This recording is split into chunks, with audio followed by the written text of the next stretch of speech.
pero ¿qué es lo que pretendemos? ¿Hacia dónde nos gustaría llegar en el trato con el Señor? ¿Cuál sería nuestra meta ideal como adoradoras presenciales? La meta ideal a la que, en la cumbre, el Everest, a donde a mí me gustaría subir.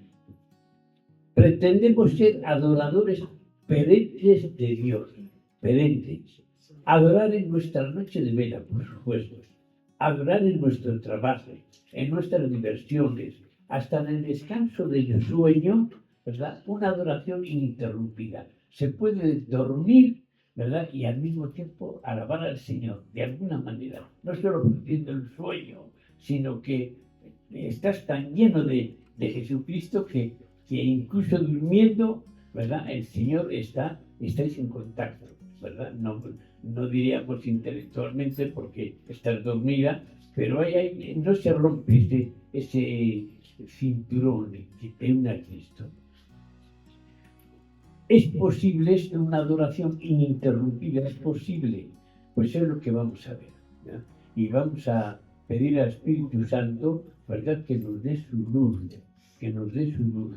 Y le vamos a pedir a la Virgen ahora, como una de María, que nos ayude a entender esto y sobre todo a vivirlo.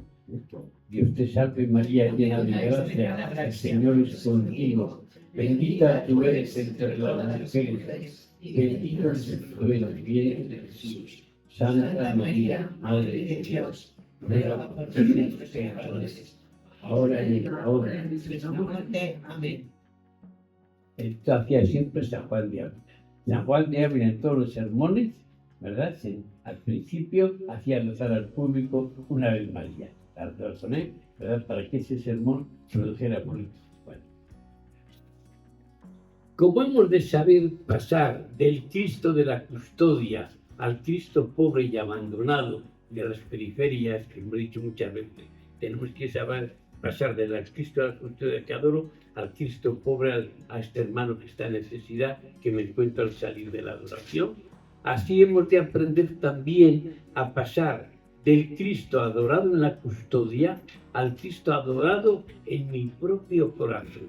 Del Cristo adorado en mi propio corazón, no ya en la custodia. Si esto logramos, habremos conseguido la unión con Dios, perpetua y constante, ya que nuestro corazón siempre va con nosotros y es de todo punto imposible desprendernos de él. Partimos del principio base de la espiritualidad cristiana, y es que el ser humano ha sido diseñado por Dios para la unión con Él. O sea, Dios nos ha hecho, nos ha fabricado para la unión con Él, no solo en el otro mundo, por supuesto, aquí también. Yo estoy hecho para la unión con Dios. Esta unión supone que el hombre es capaz de poseer vida divina. Cuando contempla uno el universo creado por Dios, encuentra toda una serie de vidas distintas en la creación. En el cosmos hay cantidad de vidas, ¿no? Hay primero unos seres que no tienen vida ninguna, como son los minerales, las montañas, las estrellas. Esos no tienen vida ninguna. Pero hay seres, ya empieza diríamos, la serie de la vida, la serie, por ejemplo, las plantas. Pues las plantas tienen una vida que no acabe. Crecen, florecen, producen frutos para poder reproducirse, pero son seres que carecen de movimiento y de sensibilidad. Viene un incendio y se quema todo el pinar. No pueden pues echar a correr, ¿no? Luego, hay seres que ya son mejor que las plantas en respecto a la vida. Son esos seres que son capaces de moverse y de sentir, tener ¿verdad?, sensibilidad, que es la vida animal como tal, más perfecta sin duda que la vegetal, pero carente todavía de la razón y de la voluntad, que es lo propio de la vida humana. Esta, a su vez, la vida humana supera a las anteriores, pero acaba desapareciendo.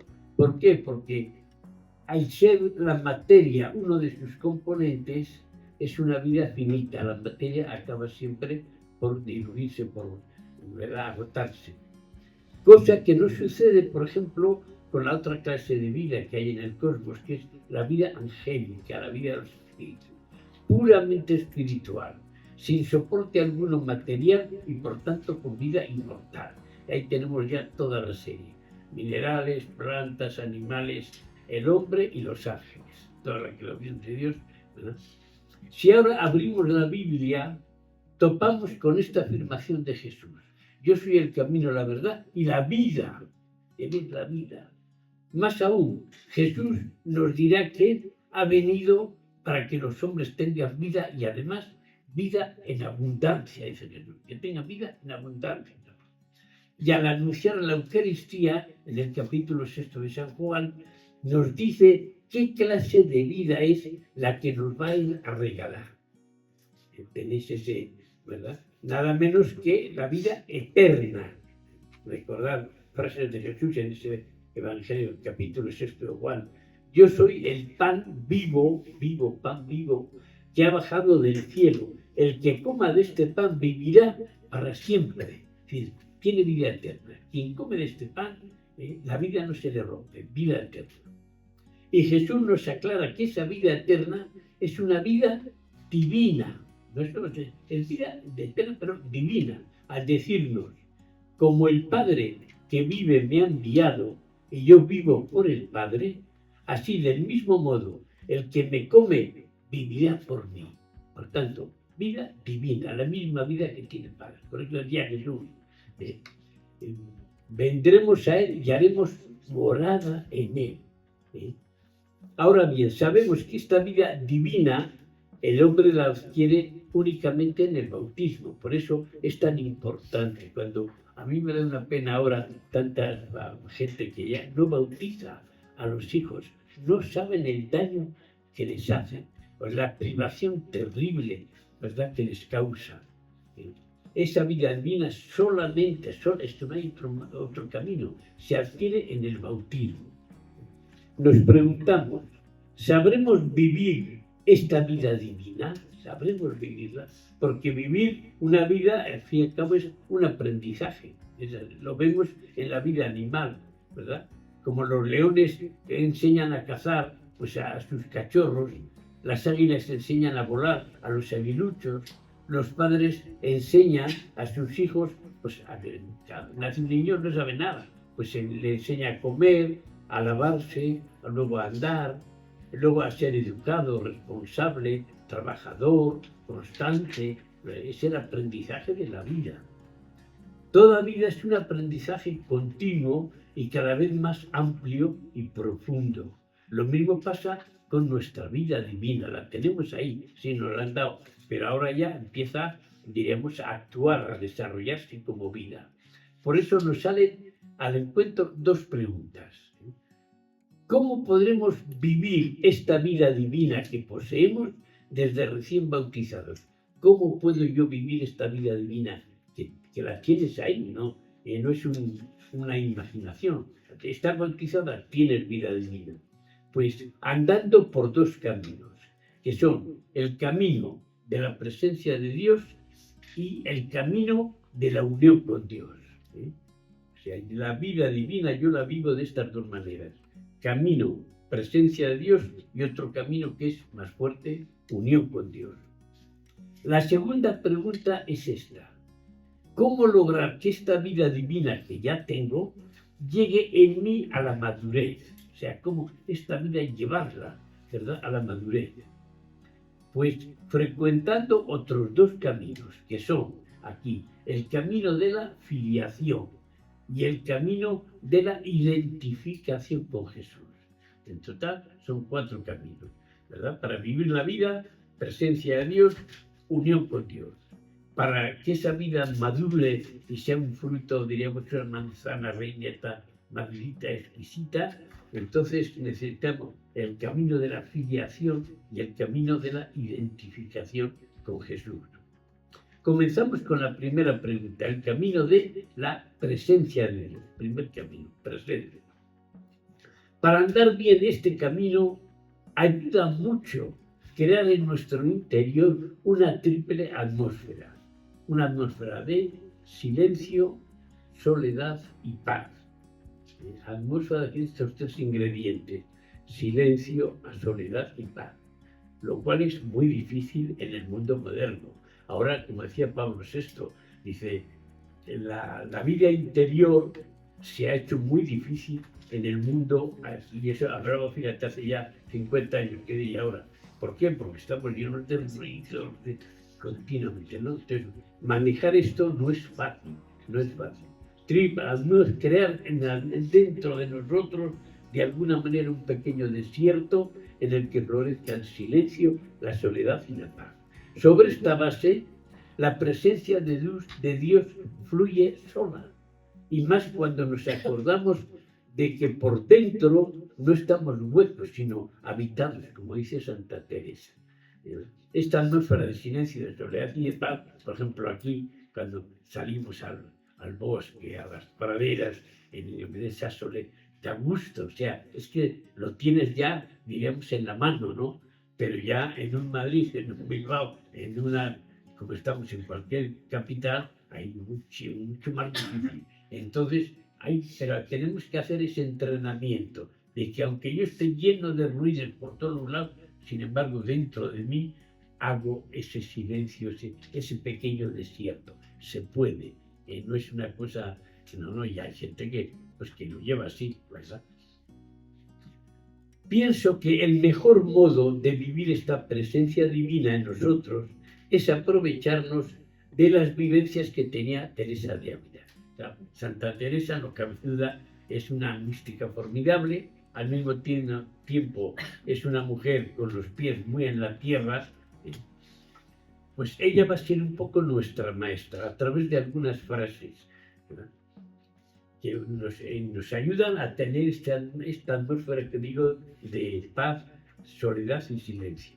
Dice ella: procuraba lo más que podía traer a Jesucristo dentro de mí presente. O sea, ella procuraba tener presente dentro de ella a Jesús. ¿Y eso cómo se tiene? Pues pensando en Él. No hace falta imaginarlo, la imaginación a veces te ayuda bien, pero a veces igual te puede cansar, ¿verdad? Yo sé, esa convicción honda le llevo aquí a Cristo. Procuraba tener presente a Jesucristo dentro de mí. Otra frase: acaecíame en esta representación que hacía yo de ponerme junto a Cristo, venirme a deshora un sentimiento de la presencia de Dios que en ninguna manera podía dudar que estaba dentro de mí. Cuando te pones en esa tesitura, pues ella siente, ¿verdad? Y un sentimiento, aunque empieces sin ese sentimiento, pero cuando se pone en ese disparadero, acaba sintiendo la presencia de Dios de tal manera, como dice ella, que no podía dudar de que no estuviera dentro de ella. Otra: mirad que no está guardando otra cosa, sino que le miréis. Como le quisiereis, le hallaréis. Representad al mismo Señor junto con vos. Mientras pudiereis, no estéis sin tan buen amigo. Esta presencia de las tres personas traigo yo en el alma. Cuando dice Jesús, vendremos a Él, ¿verdad?, y haremos morada en Él. Bueno, pues eso, maneras de esta presencia de Dios. Que llevamos con nosotros nada menos que a la Trinidad, la inhabitación trinitaria. Esta presencia de las tres personas traigo yo en el alma. Buscar a Dios en lo interior, que se halla mejor que en las criaturas. En las criaturas, una flor, una puesta de sol, pues no cabe duda que encuentras de alguna manera a Dios. Eso refleja a Dios fuertemente.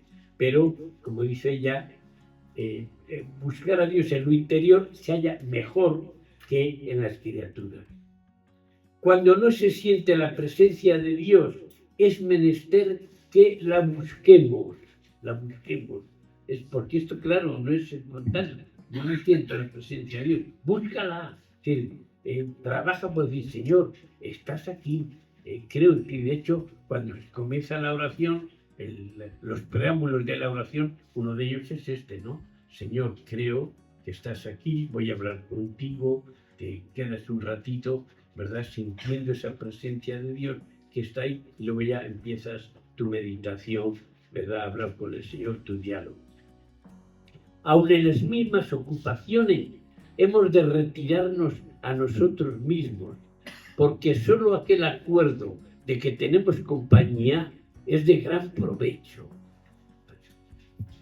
Las ocupaciones, si uno las vive en presencia de Dios, pues te da una paz grande. Yo me acuerdo, en Villagarcía de Campos teníamos un hermano jesuita, el hermano Uranga. Toda la vida había sido cocinero y ya viejecito, pues bajaba a la cocina a ayudar un poco, picar una cebolla, una zanahoria. Era una delicia ver a aquel hermano ya muy mayor, ¿verdad? Estaba trabajando, pero tenía un semblante de paz. Lo hacía con tal paz, con tal que realmente te enamoraba. Y este hombre está en presencia de Dios. Totalmente, ¿no? Pues es un poquito esto que dice, ¿no? En las mismas ocupaciones hemos de retirarnos a nosotros mismos, porque solo aquel acuerdo de que tenemos compañía es de gran provecho.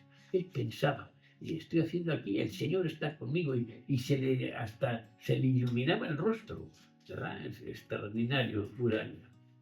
Y finalmente otra frase, la última que os cito entre muchísimas que hay, ¿no? La merced que nuestro Señor me ha hecho de tan actualmente traerle presente cuando tengo a mi cargo muchas cosas. Estoy ocupadísima, tengo que hacer esto, luego viajar, luego no sé qué. Bueno, pues aunque estés ocupadísima, sábete que hay una manera de vivir todo eso de una manera pacífica, serena, bonita, en presencia de Dios. Para vivir esta vida divina que tenemos, además del camino de la presencia de Dios, ayuda mucho también el camino de la unión con Dios. Hemos dicho al principio los dos caminos. Camino de la presencia de Dios y al camino de la unión con Dios. ¿Sí? Más bonito y más fuerte. Aquí tenemos tres ejemplares que nos van a ayudar, ¿no? Uno es, hay dos jesuitas y una monja. Un jesuita, San Pedro Canisio, fue compañero de San Ignacio, vivió casi toda su vida en Alemania. Y ya viejecito, ¿verdad?, escribe a las hermanas unas hermanas que había ya una comunidad en el Tirol, y les habla de cómo unirse a Dios, ofreciendo medios para ello. Y dice así en la carta: el que quiere vivir en unión con Dios debe además escuchar no solo la palabra externa de Dios, sino también las consolaciones internas del Espíritu Santo y seguirlas. Ya estamos en un mundo más fuerte, ¿verdad? Y uno es consciente de esas consolaciones del Espíritu Santo, emociones del Espíritu Santo, ¿verdad? Y seguirlas. Para esta unión del corazón con Dios ayuda sobre todo la devota recepción de los sacramentos, llenos de gracia, sobre todo la penitencia y la comunión. Por lo tanto, una manera de unirnos con Dios, los sacramentos están chorreando gracia, manantiales de gracia. Otra figura es Baltasar Álvarez. Padre Baltasar Álvarez es el que vive últimos del siglo XVI, el primer rector y maestro de novicios de Villagarcía de Campos, donde estuvimos en noviciado, ¿verdad? Y está allí los restos de él, ¿verdad? Y este es el hombre que funda lo que se llama la oración afectiva. Y esto fue una gracia que él recibió cuando llevaba ya 16 años de jesuita él en la compañía, recibió esta gracia de la oración afectiva. Mira, aquí recibí entrar dentro de mí con veras, bien, profundamente.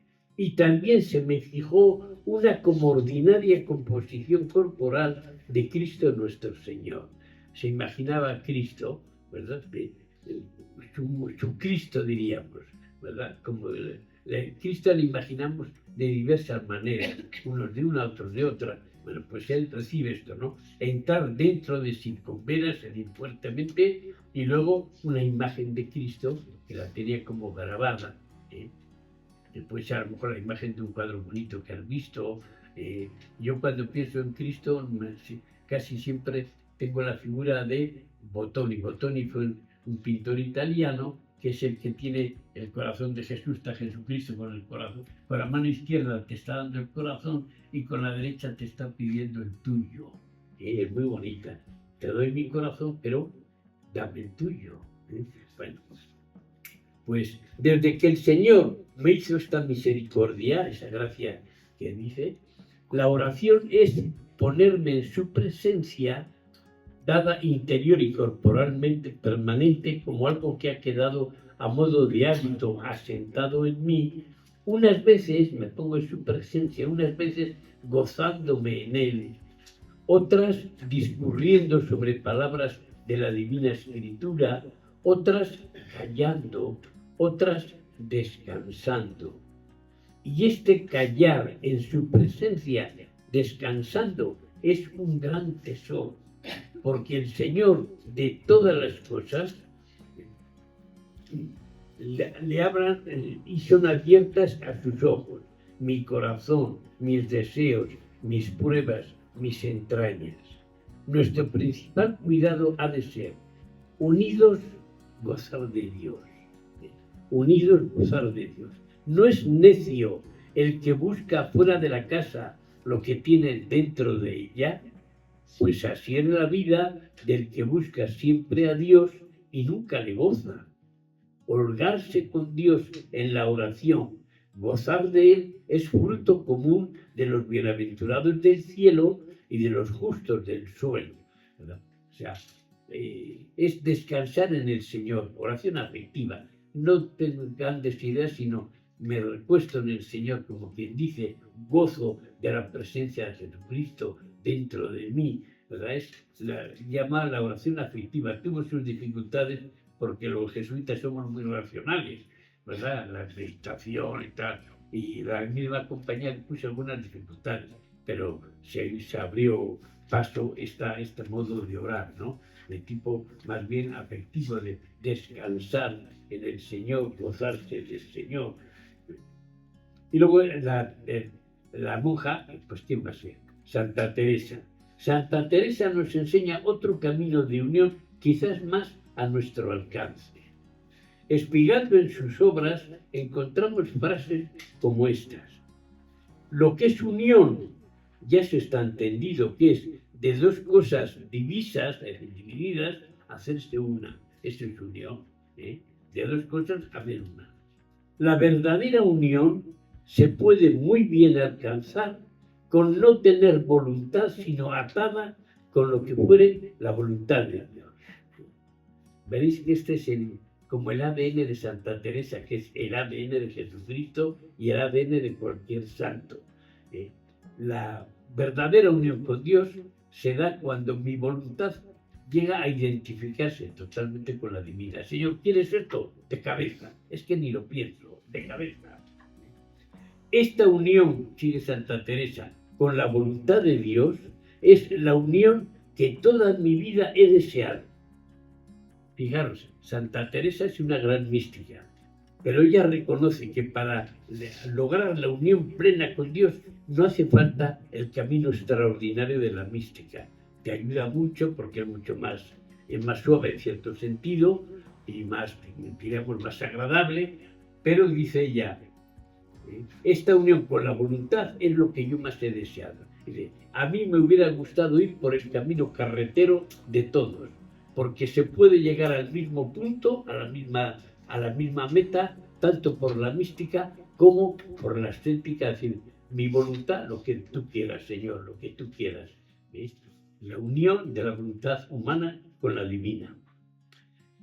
Amor de su majestad y del prójimo, guardándolas con perfección, hacemos su voluntad y así estaremos unidos con él. Otra manera preciosa. El amor profundo a Dios y a los hermanos. tienes un amor grande a los hermanos, estás unido con Dios. Estás unido con Dios. Como tengáis verdadera caridad con el prójimo, yo os digo que no dejéis de alcanzar de su majestad la unión que queda dicha. Y como tengáis verdadera caridad, ¿verdad? Y ella decía a sus monjitas, dice, mirad, quiero que las llama amigas, dice, somos un grupo de amigas, dice, cuando crea San José en las 13, somos un grupo de amigas de Jesús. Y todo lo nuestro es querernos muchísimo, unas a otras, de tal manera que si veo yo a mi hermana que está sufriendo algo, quisiera yo sufrirlo por ella. Y si la puedo dar algo de mi comida porque ella está, le doy mi comida. Esa caridad grande, ¿no? Es lo que dice aquí. Como tengáis verdadera caridad con el prójimo, os digo que no dejéis de alcanzar de su majestad la unión que queda dicha. Y al final está una frase que resume todo. Hacer mi voluntad una con la de Dios. Esta es la unión que yo deseo y que querría en todas vosotras. Hacer mi voluntad una con la de Dios. Pues bien, esta unión del alma con Dios, aunque no sea propiamente mística, porque no lo es, como sucede en la llamada por Teresa oración de unión, es una unión muy fuerte. Solamente basta leer este pasaje para convencerse de ello. Fíjate, dice, el mismo Señor se me puso en los brazos a manera de como se pinta la quinta angustia. Díjome, no te espantes de esto, que con mayor unión, sin comparación, está mi Padre con tu alma. La quinta angustia, ¿sabéis que es la Virgen que tiene a Jesucristo muerto en su regazo? Bueno, pues se ve que el Señor, una de las gracias místicas, le puso a Teresa en su regazo a Cristo muerto, ¿no? A Cristo muerto. Entonces dice eso, ¿no? Y le dice, no te espantes de esto, que te pongo ahí, que con mayor unión todavía, sin comparación, está mi Padre con tu alma. Son pues 4 los principales medios para nuestra unión con Dios. Primero, los sacramentos, que decía San Pedro Canicio, fuente de gracia, la oración de presencia ante Dios, el fiel cumplimiento de su divina voluntad, hacer una la voluntad mía con la de Dios, y amar al prójimo profundamente por amor a Dios. Hasta ahora hemos visto que además de nuestra vida humana, podemos vivir esta otra vida divina que poseemos por el bautismo. Y la podemos vivir mediante la presencia y la unión con Dios. Es lo que hemos visto. Ahora damos un paso más. ¿Cómo lograr yo que esta vida divina llegue a su madurez en mí? Respondemos, andando estos 2 caminos, el camino de la filiación y el camino de la identificación con Jesús. Para lograr una unión fuerte con Dios, hemos de tomar en serio nuestra filiación divina, que adquirimos un día en nuestro bautismo y continúa con nosotros. La gracia santificante, las virtudes teologales, hacen que esa unión con Dios esté en nosotros ontológicamente. Claro, la gracia de Dios y las virtudes que nos infunde el Espíritu Santo en el bautismo, la virtud infusa de la fe, de la esperanza y de la caridad, eso está ontológicamente en mí, no es psicológicamente o que yo me imagino, no, es que están ahí. Deber nuestro es avivar esa gracia que está ahí, lo recibiste en el bautismo. Gracia de Dios es dárnosla a gustar. Yo la voy a avivar y el Señor, pues alguna vez, más de alguna vez, te la dará a gustar. Jesús quiere llevarnos a una unión muy fuerte con Él, muy fuerte. Nos ha creado para esa unión. Recordad la frase de Jesús, ¿verdad? Sed perfectos como vuestro Padre Celestial es perfecto. En la medida en que dejemos a Jesús incorporarse a nosotros y vivirnos por dentro, en esa misma medida crecerá nuestra unión real con Él. Cuando yo le dejo a Jesús que me vaya invadiendo por dentro, cada vez más profundamente, pues mi unión con Él, evidentemente, es mucho más honda. Los cristianos comenzamos, así se suele empezar, ¿no? Por imitar a Jesús. ¿Cómo era Jesús? Mira, pues Jesús con los pobres les trataba con ese cariño, a su madre la Virgen la quería un montón, perdonaba con una gran facilidad. Bueno, intentamos imitarle. Luego no solo imitar a Jesús, sino un paso más, que ya intimar con Jesús. Cuando empiezas a tratar a lo mejor con Jesús en el sagrario y le tratas eso pues, como el mejor de los amigos, con una intimidad cada vez más grande, le cuentas tus penas, tus alegrías, tus ilusiones, tus decepciones, tus ideales. Es ya una intimidad que se va aumentando, ¿verdad? Cada día. Pero es preciso avanzar más todavía, no solo imitar, no solo intimar con Él, sino avanzar aún más. Se trata de identificarse con Él. Yo me voy a identificar con Jesús. Al cabo de estas dos etapas, imitación e identificación, Jesús configura en nosotros una personalidad propia. Soy yo, pero al mismo tiempo, lo bonito de San Pablo, ¿no? Soy yo, pero al mismo tiempo, pues no soy yo, porque mi personalidad realmente está fundida ya con Jesucristo. En la ascensión de un alma a las cumbres de la perfección, caminamos por dos etapas, la etapa de la intimidad con Jesús y la etapa de la identificación. La etapa de la imitación y de la intimidad se vuelve cada vez más fecunda a medida que saboreamos nuestra filiación, la grandeza que ella supone. Fijaros que Santa Teresita nos decía allá ayer, ¿verdad? Tenía mucho ese sentido de soy la hija de Dios, soy hija de Dios. Por eso mi padre, aunque me duerma en la oración, pues me mira con ese cariño, se me ha dormido la niña, no pasa nada. ¿Sí? La filiación, ¿verdad? Tenemos que pensar, esto nos ayuda mucho. Siéntete hija de Dios. Es que si piensas lo grande que es, oye, que yo soy toda la hija de Dios. Igual no tengo un euro en el bolsillo, pero soy toda una hija de Dios. Esto es muy grande, esto es muy grande. A mí siempre me ha impresionado, ¿verdad? La famosa frase que decía San Luis de Francia, ¿verdad? Cuando él llevaba a bautizar a sus hijos a el Poissy se llamaba, ¿verdad? Una especie de abadía. Y cuando venían ya bautizados y entraban en el palacio, tenía San Luis esta frase: hijo mío, saliste del palacio siendo el hijo del rey de Francia y llegas hecho todo un hijo de Dios. Lo que son los santos. Saliste hijo del rey, pero ahora llegas hecho al palacio todo un hijo de Dios.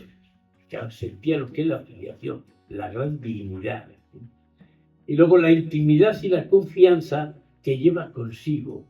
Claro, si yo voy adentrándome en que soy hijo de Dios, que Dios es mi Padre, pues se me van quitando muchos temores. ¿Qué me pasará si estoy en las manos de mi Padre? Me acuerdo en el Mar del Norte, sabéis que es un mar con mucha tempestad, ¿verdad? Muy tempestuoso. Iba a un barco y vino una tempestad terrible, la gente aterrorizada, no sabía dónde meterse. Y un niño, pues correteando casi por la cubierta, y le dije, ¿pero qué haces ahí? Pero mira, que nos vamos a ahogar todos. Y decía el niño, no, porque mi papá es el capitán del barco. Y sabe que en ese barco lleva a su hijo, y ese barco no es bautizado, porque mi papá es el capitán. Bueno, pues es esto, te ayuda a tener una confianza muy grande en Dios. Cuando un alma cultiva este anhelo de ser más y más de Dios, es frecuente que el Señor la colme del sentimiento especial de su divina presencia. Se siente como un tabernáculo viviente. Y es así, nosotros somos custodias de Dios, sagrarios de Dios. ¿Por qué? Porque le llevamos dentro.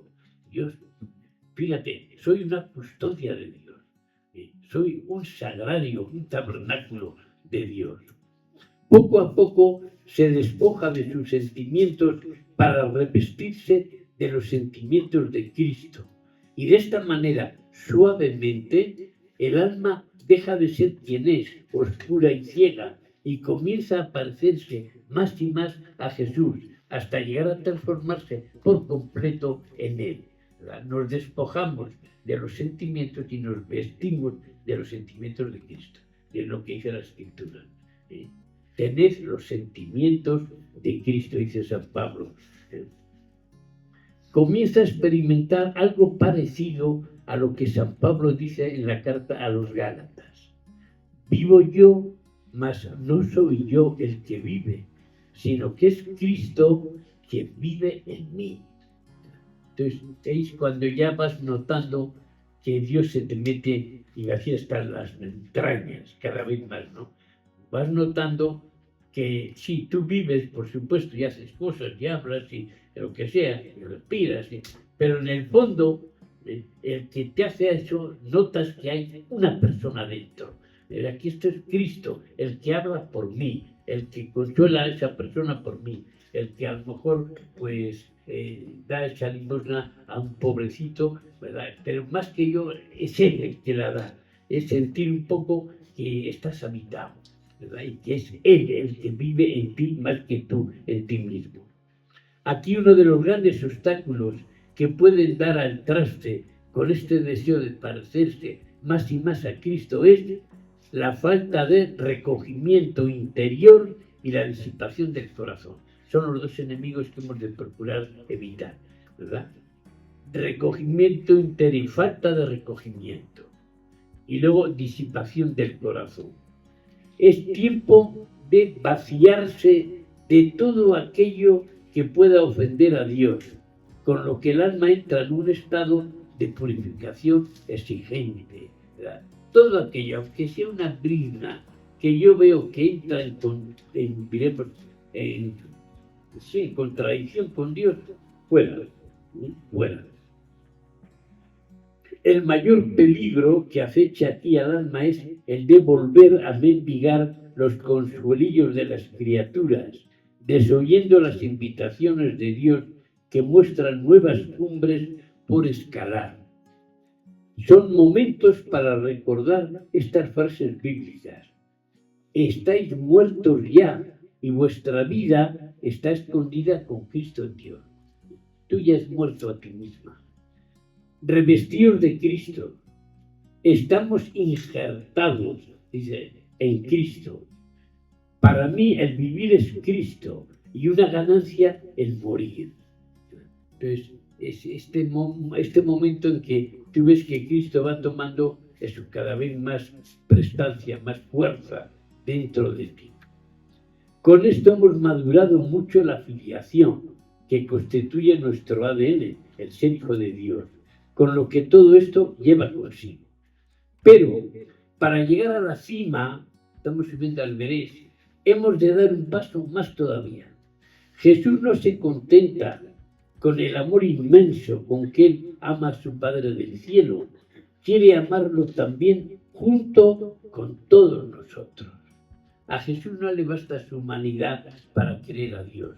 Quiere querer a Dios con todas las humanidades que ha creado en el mundo, con todas las personas.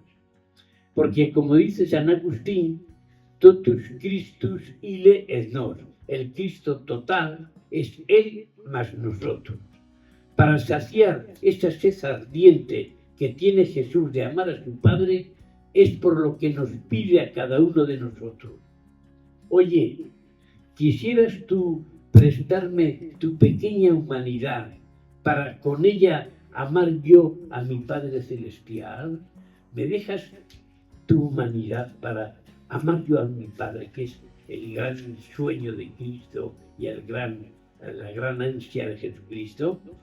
Y es que el cristiano no solamente es un hombre, es mucho más. Es también algo de Jesús. Es Jesús por su incorporación a Cristo. Fijaros que estamos metidos, entrañados en el cuerpo de Cristo. Yo soy hombre, sí, pero soy más que hombres. porque yo tengo algo de Jesús, porque estoy metido en Él, y formo parte de su ser, del Cristo místico. Yo formo parte de su ser. Por tanto, no soy mero hombre, mera mujer. Yo soy algo más que eso. Nuestra vida no es solo nuestra vida personal, es mucho más. Es la vida de Cristo en nosotros.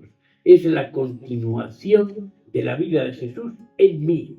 En mí. Pero fijaros esto que es muy importante. No se trata de que Jesús viva en nosotros nuestra vida. Yo tengo mi vida, entonces, y Jesús, que viva Jesús mi vida. No. Se trata de ofrecernos a Él para que viva su vida en nosotros. Jesús quiere vivir su propia vida de Hijo de Dios en mí. Lo que el alma pide a Cristo es que continúe su vida en ella. El alma se despoja de sí misma para dar lugar a Jesucristo. Esto supone una completa donación para llegar a ser instrumento de Jesús. Se trata de abandonarse en Él para dejarle vivir y crecer libremente y sin trabas en nosotros. San Pablo realmente lo consiguió, ¿verdad? Cor Christi, cor Pauli, decimos, ¿no? El corazón de Cristo, el corazón de Pablo. Hemos llegado a la meta soñada, meta que San Pablo describe con estas palabras tan conocidas. Vivo yo, ya no yo, ahora es Cristo quien vive en mí. Esto es más profundo que aquellas palabras que decía Santa Teresa. Mirad, hermanas, que no estamos huecos, sino habitados. No es solamente la inhabitación, sino la identificación con Jesús, lo que en esta cima se saborea. Hemos llegado por fin a esta cumbre de transformarnos en Cristos vivientes, ¿verdad? El día en que realmente, cuando tú hables, cuando tú trates con las personas, ¿verdad?, seas más que tú Cristo tratando con las personas, ese día puedes decir lo de San Pablo: vivo ya, ahora es Cristo el que me vive, es Cristo el que habla por mí, el que escribe por mí, el que monta en el autobús por mí, es Él, es Él. Yo soy como la envoltura, yo soy la envoltura de Cristo, pero en el fondo el que actúa es Cristo. Me dejas tu humanidad para que yo viva en ella. Este es el ideal. Claro, fijaros, esto supone mucho. Supone, en el fondo, mirar, aquí está todo, la total abnegación de sí mismo, el desprendimiento total, el vaciamiento total de uno mismo. Y entonces es cuando Cristo hace la gran labor. Y nos cuesta mucho desprendernos de nosotros mismos, porque en nuestro amor propio estamos llenos de, de pasiones más o menos camufladas, más o menos intensas. Entonces, esa especie de desgarrón de uno mismo por dentro, pero es fundamental, ¿verdad? No apegarnos a nada, sino a Jesucristo, a nada. Querer a todos, con toda el alma, con toda la ternura, con todo, ¿verdad? Pero en el fondo, desprendido de esa persona, de esa cosa, de ese oficio, ¿verdad? Chao, esto no es nada fácil, supone mucha abnegación, pero vale la pena porque el fruto es realmente exquisito. O sea, cuando tú sientes que Jesucristo te va poco a poco transformando y que se te va metiendo y que vas poco a poco sin darte cuenta a veces, ¿verdad? Pues diciendo palabras que luego la gente toma como eso: Padre, eso me ha llegado. ¿Por qué te ha llegado? ¿Porque lo dije yo? No, porque en el fondo ha sido Jesús el que ha hablado por mí. Así es, por eso te ha llegado. Bueno, pues desde esta altura divisamos con claridad el itinerario que hemos recorrido. Tras la posesión de la vida divina que recibimos en el bautismo, comenzamos a caminar. Nuestro primer camino consistió en vivir a fondo nuestra vida divina y lo hicimos apoyándonos en los 4 pilares que hemos encontrado a lo largo del camino: los sacramentos, la presencia de Dios, la unión con Él y el esmero en hacer siempre, siempre su voluntad y no la nuestra. Desde la altura se observa muy bien cómo el primer camino acaba entroncando con el segundo camino, el de la presencia de Dios con la unión con Dios, que resulta más empinado que el anterior y que a través de vivir intensamente la filiación divina nos ha conducido hasta la identificación con Jesús ya en la misma cumbre. Este último repecho del camino se ve erizado de obstáculos, pero curiosamente cubierto también de flores en algunos trechos del camino, porque es lo bonito de la santidad, ¿verdad? Que vas avanzando, Jesucristo se te va metiendo y hay espinas en el camino, hay contradicción, pero también hay flores, porque el Señor da consuelos, da ánimos, entonces hay flores, hay espinas, pero hay flores en el camino. Es el tramo definitivo de todo el itinerario, donde comienza esa lenta transformación del alma que comenzó diciendo vivo yo y acabó diciendo en la misma cumbre, ahora es Cristo quien me vive, ¿verdad? Eso es todo. Queridas adoradoras, no os propongo algo fácil, pero tampoco algo que esté por encima de vuestras fuerzas, reforzadas por la gracia de Dios, que nunca os faltará si la pedís con verdadero deseo y humildad. Solo con adorar una noche al mes no llena una adoradora presencial toda la grandeza que supone su vocación, no la llena. Esa noche está muy bien, pero solo con eso no la llenas. Hemos de apuntar a la adoración constante, que abarca noches, días, amaneceres y crepúsculos. Si te decides a recorrer los 2 caminos que hemos mostrado, podrás decir con tanta verdad como alegría: todo mi gozo está en vivir habitualmente con el corazón arrodillado ante el Señor. San Juan de la Cruz lo expresaba así: atención a lo interior y estarse amando al amado. Es lo mismo en el fondo, ¿no? Bueno.